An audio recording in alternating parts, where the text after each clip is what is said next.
Selamat berbahagia, Bapak Ibu guru hebat. Pada kali ini, saya akan memaparkan mengenai tugas saya pada modul 1.1, yaitu koneksi antar materi, kesimpulan, dan refleksi. Pada kali ini, ada 3 pertanyaan pada modul. Yang pertama, mengenai bagaimana kesimpulan dan penjelasan tentang pemikiran-pemikiran Ki Hajar Dewantoro. Kesimpulan yang saya ambil adalah 1. Pendidikan adalah merupakan proses menuntun. Menuntun di sini adalah menuntun pada hidup tumbuh kembangnya anak agar mereka dapat menemukan kekuatan kodratnya sebagai manusia dan sebagai anggota masyarakat, sehingga dapat mencapai keselamatan dan kebahagiaan yang setinggi-tingginya. Kesimpulan yang kedua, konsep pendidikan berdasarkan kodrat alam dan kemerdekaan, di mana kodrat alam sebagai syarat kemajuan dengan secepat-cepatnya dan sebaik-baiknya. Sedangkan kemerdekaan sebagai syarat menghidupkan dan menggerakkan kekuatan lahir dan batin anak agar dapat memiliki pribadi yang kuat dan dapat berpikir serta bertindak merdeka.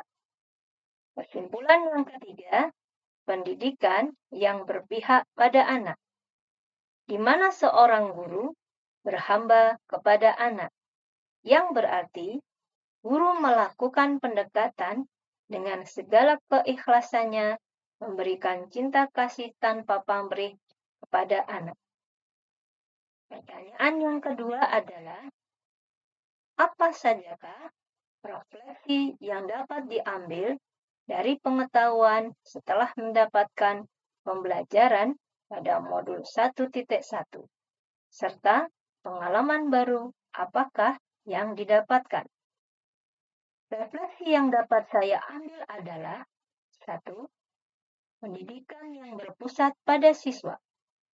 Kita tahu, meskipun sekarang ini dalam pembelajaran sudah menggunakan kurikulum merdeka, tetapi kebiasaan dari dulu terkadang masih melekat, yaitu di antaranya guru sebagai pusat belajar, di mana guru hanya menggunakan metode ceramah dalam memberikan pengajaran, sehingga siswa menjadi kurang aktif untuk menemukan penyelesaian dalam suatu permasalahan.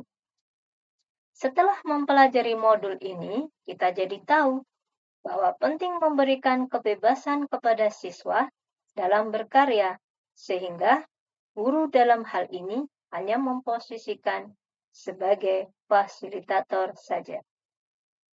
2. Guru harus menuntun, bukan menuntut.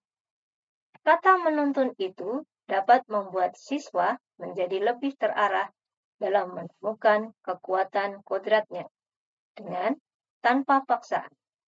Berbeda ceritanya jika seorang guru banyak menuntut kepada siswanya. Mungkin dalam menuntut kepada siswanya tetap dapat menyelesaikan tugasnya. Hanya saja perbedaannya tidak ada perasaan bahagia dan membekas di dalam hatinya. 3. Guru harus mempunyai jiwa ing ngarso sing tulodo, ing madya mangun karso, dan tuturi handayani. Dalam hal ini berarti bahwa guru sebagai salah satu pedoman bagi siswa dalam bertindak, karena kebiasaan atau keteladanan yang dilakukan guru tersebut akan menjadi contoh bagi siswa dalam bertingkah laku. 4. Guru menerima keunikan dari masing-masing siswa. Siswa mempunyai kepribadian yang berbeda-beda. Cara menangani siswa yang mempunyai keunikan tersebut tidak bisa kita samakan begitu saja. Oleh sebab itu, dibutuhkan kreativitas guru untuk bisa melayani keunikan dari siswa tersebut. Meskipun kita tahu bahwa banyak terdapat kendala, namun kita sebagai guru tetap berusaha yang terbaik untuk siswa. Refleksi yang kelima, nilai-nilai kemanusiaan adalah sumber esensial dari kebudayaan. Menurut Ki Hajar Dewantoro, pendidikan dan kebudayaan adalah satu kesatuan yang utuh. Sehingga, untuk dapat mencapai peradaban yang diinginkan, maka pendidikan harus dijadikan landasan. Pendidikan dan kebudayaan akan terus berkembang, tetapi tetap dalam bersumbu pada nilai-nilai kemanusiaan. Pertanyaan yang ketiga adalah konstruksikan kembali proses pembelajaran dan suasana kelas yang mencerminkan pemikiran Ki Hajar Dewantoro. Dalam pembelajaran yang berpusat pada siswa, dibutuhkan perubahan. Dalam hal ini, diantaranya kodrat keadaan, yaitu kodrat alam dan kodrat zaman. Kodrat alam terkait dengan alam di mana masyarakat itu berada. Di tempat saya, kebudayaan yang melekat di daerah sekitar adalah berkaitan dengan nilai-nilai religius. Sehingga pada saat memulai pelajaran, siswa akan membaca bersama-sama Asmaul Husna, di mana memberikan pendidikan mengenal nama-nama baik dari Allah Subhanahu wa Ta'ala. Di samping itu juga ada hari besar keagamaan akan diperingati bersama-sama. Sedangkan kodrat zaman tidak akan sama dari waktu ke waktu. Banyak perkembangan yang terjadi dalam berjalannya waktu. Pengaruh kebudayaan dari luar yang masuk dapat melunturkan nilai-nilai karakter pada siswa. Oleh sebab itu, dibutuhkan kebiasaan-kebiasaan dalam pembelajaran yang dapat melestarikan atau meningkatkan nilai-nilai karakter yang dimiliki oleh siswa. Sebagai contoh, pada saat dimulai pembelajaran, ia dibiasakan untuk mengecek kebersihan kelas, sehingga membentuk kesadaran siswa dalam menjaga lingkungan sekitarnya. Adapun juga perkembangan teknologi yang semakin cepat mengakibatkan minat membaca dari siswa yang semakin berkurang, karena hanya asik dalam memainkan game di handphone.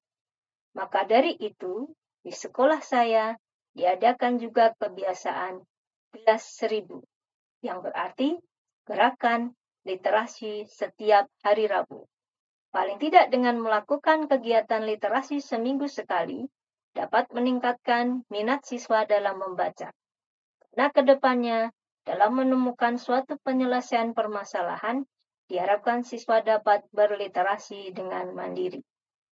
Pendidikan yang berpusat pada siswa, yang menitik beratkan pada keunikan-keunikan yang dimiliki oleh siswa, sehingga guru sebagai fasilitator dapat mengembangkan dirinya untuk dapat memberikan pembelajaran yang berdiferensiasi, baik dalam hal konten, proses, maupun produknya. Demikian pemaparan tugas yang saya sampaikan. Salam sehat selalu dari saya, Suharti Dia Nugraheni.